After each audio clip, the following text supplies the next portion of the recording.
Il comune di Paulilatino rilancia la visibilità dei suoi luoghi della cultura ed entra in una rete virtuale della conoscenza chiamato Sardinia in Second Life, ideata da Marco Pireddu, un giovane operatore informatico del luogo.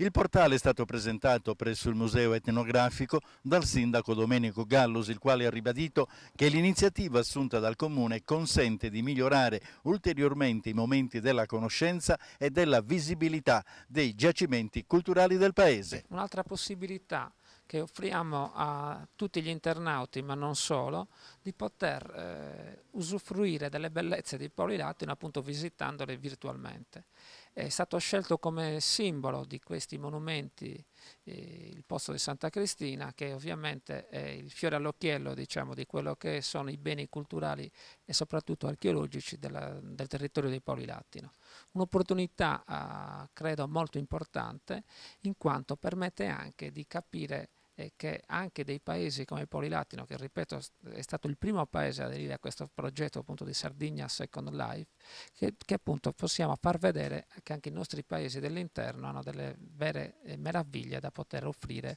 a quello che è il target turistico che vorremmo che appunto visitasse il nostro territorio. I contenuti del lavoro consistono in un insieme di immagini che scandiscono il patrimonio storico di Paulilatino ed hanno come logo portante il pozzo sacro di Santa Cristina. Sicuramente, l'importante è considerarlo non solo il futuro ma anche il presente. Second Life è attualmente popolato da oltre 16 milioni di persone collegate da ogni parte del pianeta,